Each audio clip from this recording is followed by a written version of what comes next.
The subconscious mind and the conscious mind are two separate entities living inside one person, inside one body, inside one brain.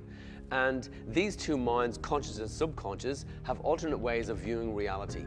They have different ways of seeing the world. And in fact, they have different ways of communicating with us. And they both communicate with us at two completely different levels, as though they're almost in conflict with each other. So, we were hearing stories of many thousands of people meditating and spending hours meditating, weeks and months meditating. And although many people got the effect of that and the positive effect of that, there was so many people who weren't getting the effect of that. So what we had to do was we had to determine, why do some people meditate and they have the desired outcome that they're trying to achieve, and then so many people meditate but don't have the desired outcome? And the answer came when we were able to connect with the subconscious mind. The subconscious mind works alternate to the conscious mind. And the subconscious mind is where the survival mind lives, where the survival mechanisms and the brain survival centers and the body survival centers are all driven and focused from this subconscious mind.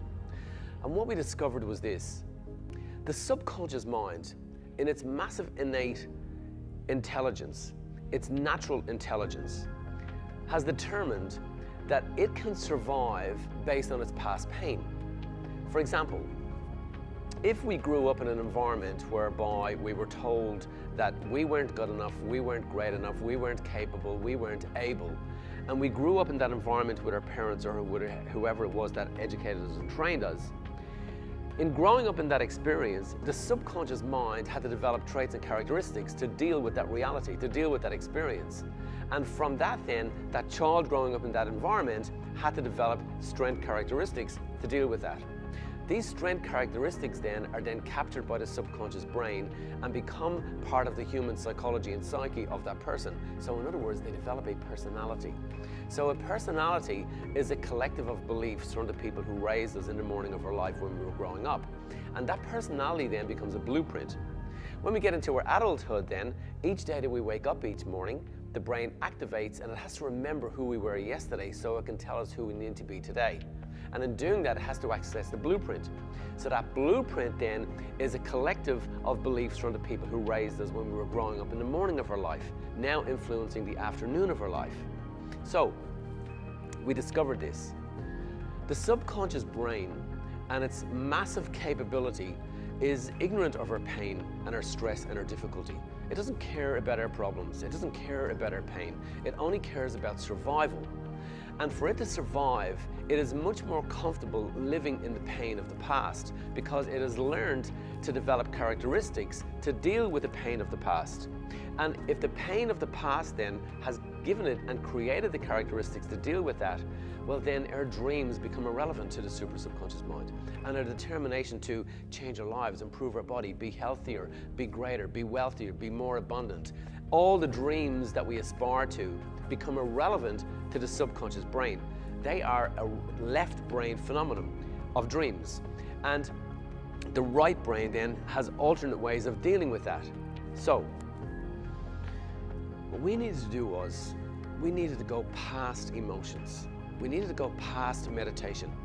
And we needed to be able to get in and connect with and communicate with and negotiate with the subconscious mind, that super subconscious mind.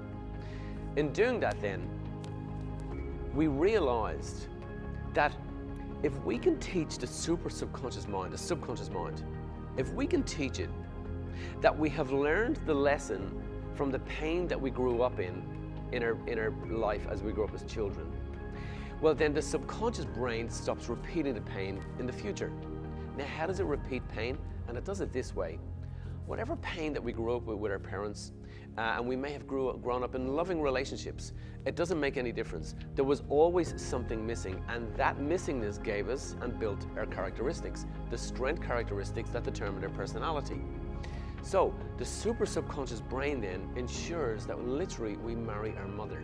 So we marry our fathers. So we marry the greatest pain from the past. And we started to see in our experiments and our research that this was a phenomenon that was reality.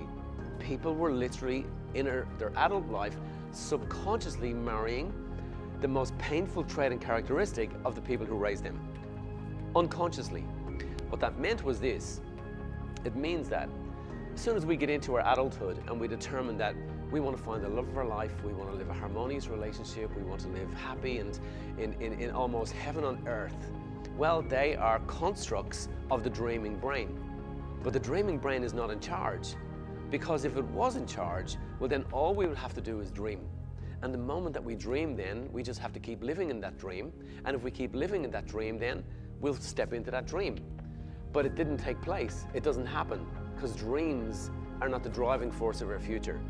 The driving force of our future is the subconscious mind. And if the subconscious mind has determined that the dream is irrelevant and it wants to live in the past, well then it won't follow the dream. And it doesn't follow the dream because it has determined that if I do something new, if I follow my dream, if I listen to my aspiration, if I listen to my dreaming mind, well then I'm going to have to do something new. And something new to the subconscious brain means I could be faced with new challenges. And because the subconscious brain has learned to deal with old challenges, it is much preferable to the subconscious brain that it lives with the old challenge. So literally, it's subconsciously, meaning beyond our conscious aware brain's ability to observe, the subconsciously then ensures that we marry that. What we done was this. In communicating with the subconscious brain, we were able to develop a process. We call that process a QAC process, which stands for the Quantum Affirmation Collapse process. And we were able to take our students, and we were able to bring them into a moment, a 2-hour experience. And in that 2-hour experience, we were able to get past the subconscious brain. We were able to get in and connect with exactly the experience that had caused their greatest pain issue when they were growing up. And we were able to communicate with that memory of them. We were literally speaking to their memories from the past. We were speaking to the old them, to the younger them. And we were able to show them how to communicate with that brain, with that mind, with that consciousness, and to let that brain and consciousness be aware that the person had learned from those painful experiences, and that that person now acknowledges the strength characteristics that that negative experience gave them. In other words, they started to own their personality and not reject their personality. And rejecting a personality is an internal indoctrination, such as, I'm not good enough, I'll never make it, I can't do it, I better not do that. If I follow down this road, I'll lose all my friends, I better go back to sleep. So that's what the subconscious brain tells us all the time. And the miracle happened the moment that we were able to teach those people to own the characteristic that they developed in their pain, embrace that characteristic emotionally in their body, alter their body's psyche by finding gratitude in the pain that they suffered when they were growing up. And yes, pain and painful people take a lot away, but pain and painful people give us a lot of characteristics. They literally develop our greatest strengths and traits. And the moment that those people own them is the moment that they were able to break the cycle of their pain.